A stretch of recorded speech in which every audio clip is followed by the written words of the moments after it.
Bonjour et puis merci par avance pour votre fidélité dans l'écoute.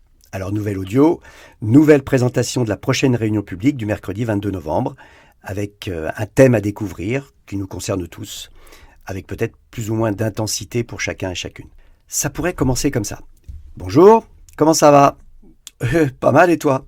Quelle que soit la réponse, ces phrases entendues et redites des dizaines de fois dans une journée seront toujours banales, mais surtout pas du tout explicatives de nos états réels, parce que trop changeants à la minute près. C'est comme si on pouvait au quart de tour décrire comment on va. D'abord, ça peut changer d'une minute à l'autre, et puis qu'est-ce que c'est que d'aller bien?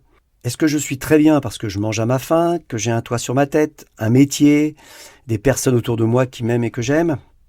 Et puis aller mal, ça serait quoi? Être surchargé de travail, être débordé en tension? Est-ce que ça serait de ressentir des déceptions, qu'elles soient amoureuses, amicales, familiales ou professionnelles? Des frustrations à répétition? Vivre un échec? Perdre un match de tennis même peut-être? Combien de tensions ou de larmes faut-il pour être qualifié de stressé, anxieux ou angoissé? Et puis combien d'éclats de rire et de visages détendus pour être vu comme joyeux et serein? Selon un sondage IFOP récent, vous êtes 94% à dire que la santé mentale est primordiale pour la santé tout court. Mais dans le même temps, vous êtes à peu près 50% à être prêt à agir sur vous-même pour aller mieux, pour vous construire une bonne santé et puis prendre soin de vous. Il y a quand même un léger paradoxe dans ce sondage.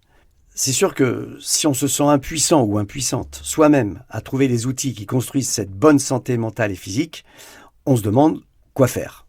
Alors, quand la honte d'en parler, de ne pas gêner l'entourage, comme une croyance qu'il n'y a rien à faire, que tout est écrit ou qu'il n'y a rien à espérer de l'aide d'autrui ou de ses propres capacités à soi de changer.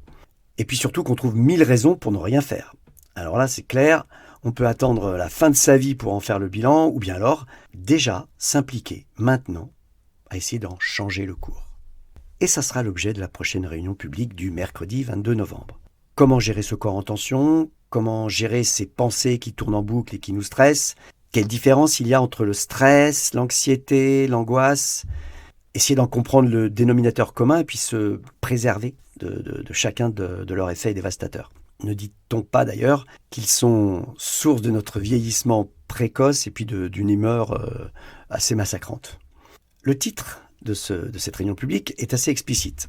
Stress, anxiété et angoisse, trio infernal et manière de se réconcilier avec eux. Alors de ce triptyque de peur, tenter d'en faire un moment radieux en mettant des mots et de la compréhension dessus, et puis surtout apprendre à manier quelques outils que je vous proposerai pour contrôler, voire éliminer entièrement tous ces effets intérieurs et extérieurs en nous. Alors oui, il sera question d'humeur, de perception, de mal de ventre et de tête, de sommeil de qualité, du regard des autres, de son propre regard sur l'autre, bref, tout ce qui touche notre quotidien, pleinement dynamisé par cet élan vital dont je vous parle souvent et qui nous reste encore à construire et à renforcer. Donc vous voyez, il y a de quoi se retrouver le mercredi 22 novembre de 19h30 à 21h à la Cité des Sports. Vous connaissez un petit peu le lieu pour ceux qui sont déjà venus, c'est facile d'accès avec un parking gratuit. Et puis une simple réservation par retour du message sur le canal sur lequel vous l'avez reçu, une participation au chapeau pour les frais de salle, et puis un vrai plaisir surtout, avec ce qu'il faut de stress, pour vous accompagner sur ce chemin de la compréhension et de la résolution de tous ces ressentis désagréables. Et puis, comme Alice dans son pays des merveilles, passez ensemble derrière le miroir et me laissez vous raconter une histoire, celle de votre futur au quotidien, radieux et que j'espère accompli. Avec du bon stress, peu d'anxiété, pas du tout d'angoisse. Je vous souhaite une bonne journée ou une nuit, selon.